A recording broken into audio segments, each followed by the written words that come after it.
Hello everyone, I am Mr. Batul and we are going to discuss our topic Insolvency and Bankruptcy Code 2016, which is our new unit.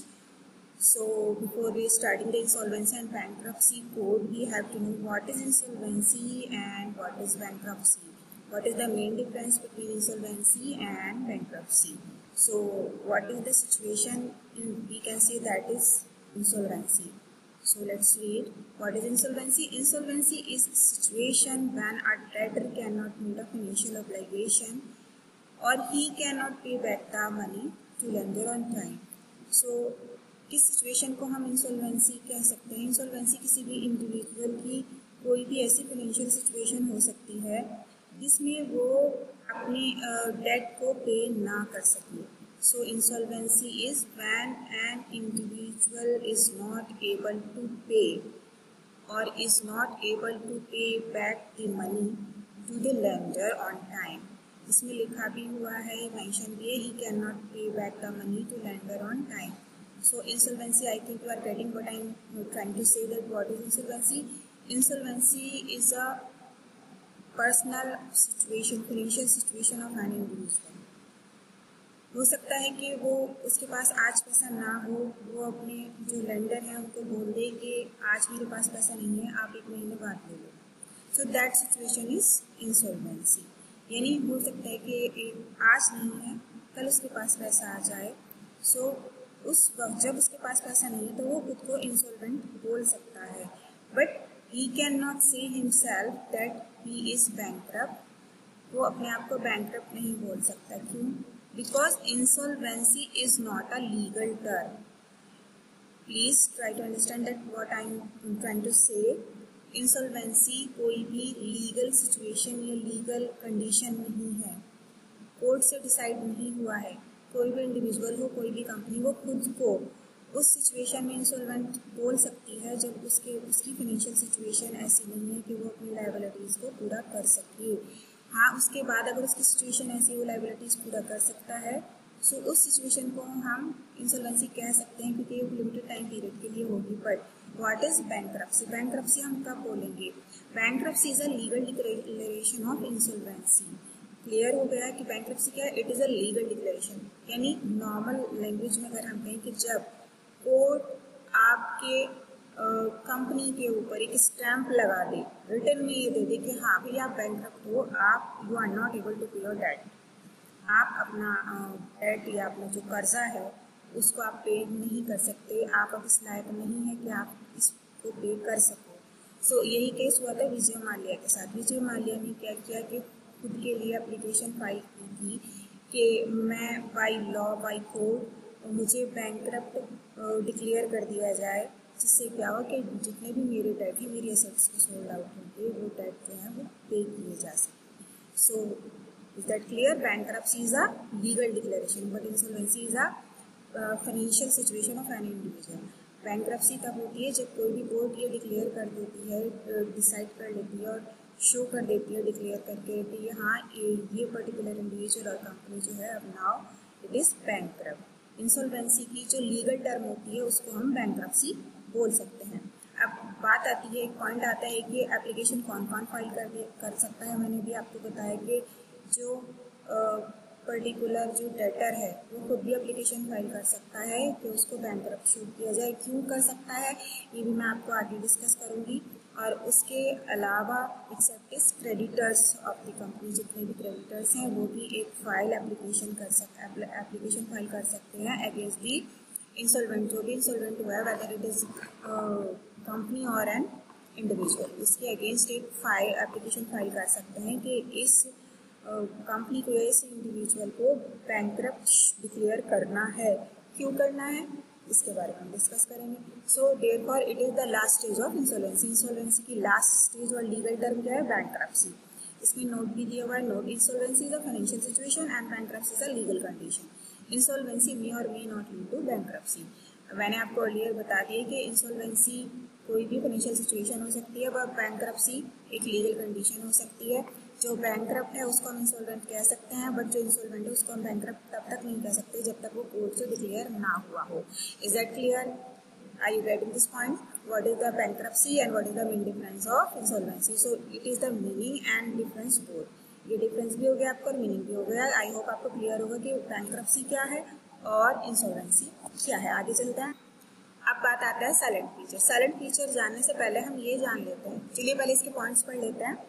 Silent feature में है I strong insolvency framework where the cost time incurred is minimized in attaining liquidation has been long overdue in India.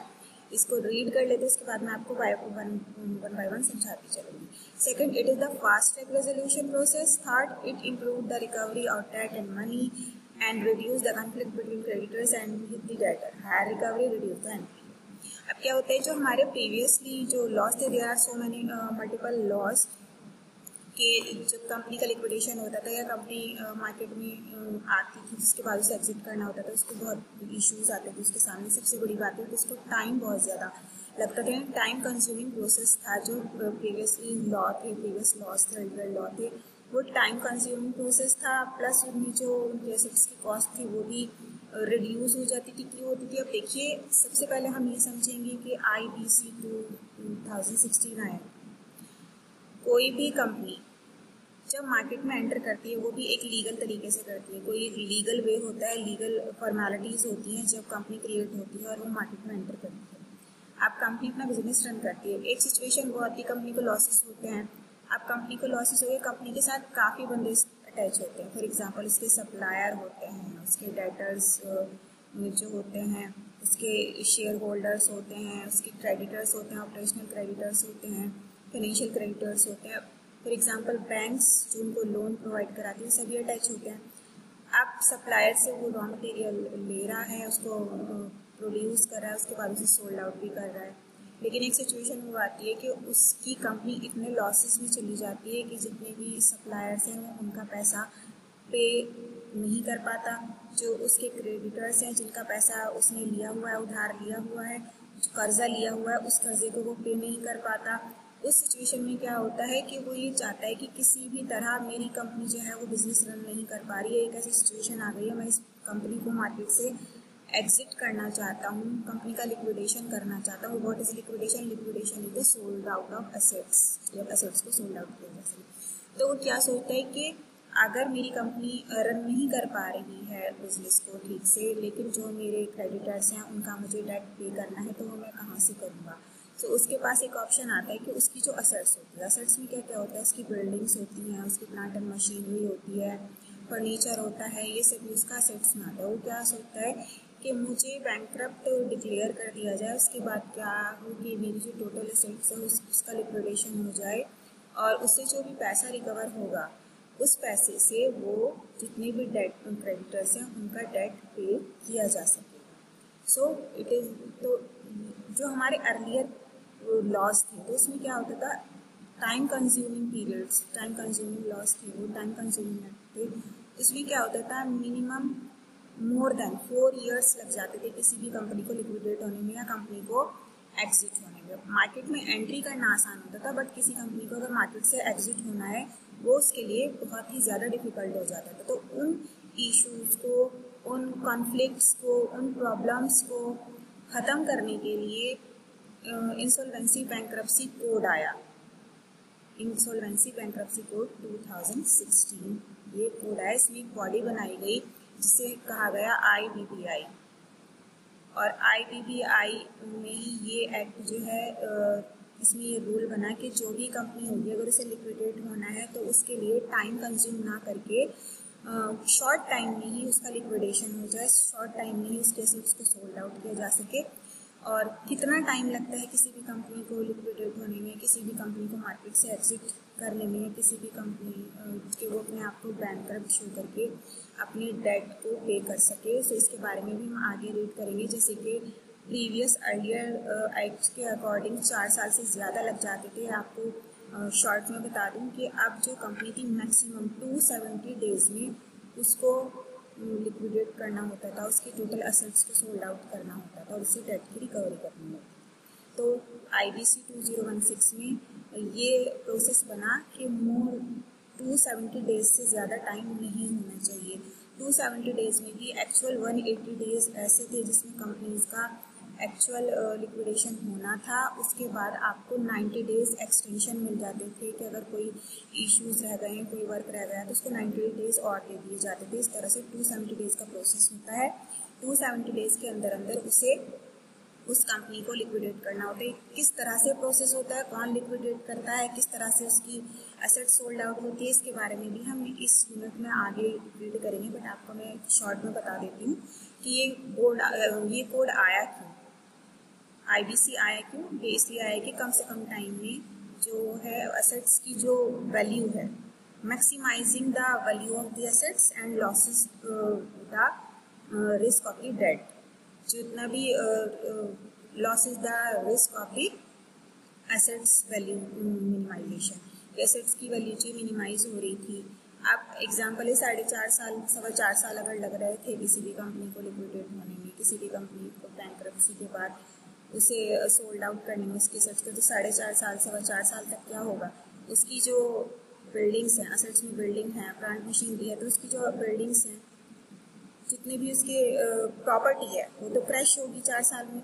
वो ये नहीं है कि उसकी value वही रहेगी। फॉर एग्जांपल अगर 100 करोड़ की वैल्यू 2013 में थी और 4 ईयर से ज़्यादा लग गए, तो 4 ईयर से ज़्यादा लगते लगते उसकी जो वैल्यू थी, उसकी प्रॉपर्टी की वैल्यू थी, उसकी जो बिल्डिंग की वैल्यू थी, वो क्रैश हो गई।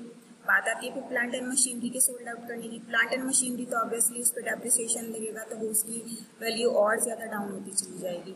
और फिर टाइम कंज्यूमिंग था, कॉस्ट भी ज़्यादा लगती थी। तो उसमें क्या हुआ कि उसकी वैल्यू, उसकी बिल्डिंग प्रॉपर्टी एसेट्स की वैल्यू को बचाने के लिए, जिससे कि ज़्यादा से ज़्यादा अमाउंट की रिकवरी हो सके और उससे डेट पे किया जा सके, इसलिए मेन पर्पज इसका था। इसीलिए ये कोड लाया गया, IBC 2016 कोड लाया गया।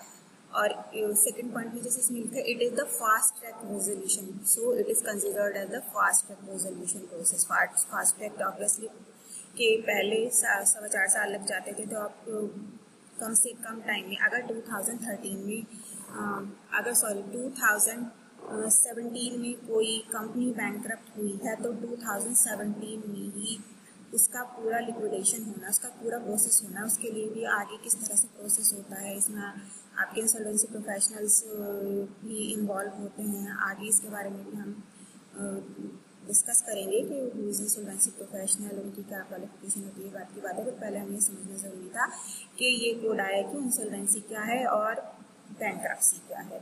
सो आई होप आपको इस समझ में आ गया होगा। और साइलेंट फीचर में इसका यही थे कि क्या है कि डेट की रिकवरी हो जाए और जो डेटर हैं और क्रेडिटर्स के बीच कॉन्फ्लिक्ट या उनके बीच जो एक ट्रस्ट था वो ख़त्म ना हो।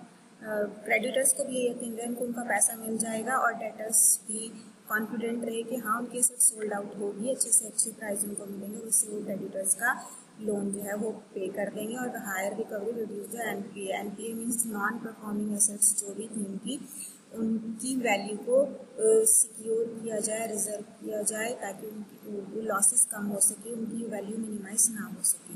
सो ये इसके साइलेंट फीचर्स से आगे हम इसके बारे में और भी डिटेल्स जानेंगे। आई होप आपको ये समझ में आ गया होगा what is insolvency, what is bankruptcy and IBC 2016 आया इसके साइलेंट फीचर क्या है। That's it. Thank you. Stay safe, stay healthy, bye bye.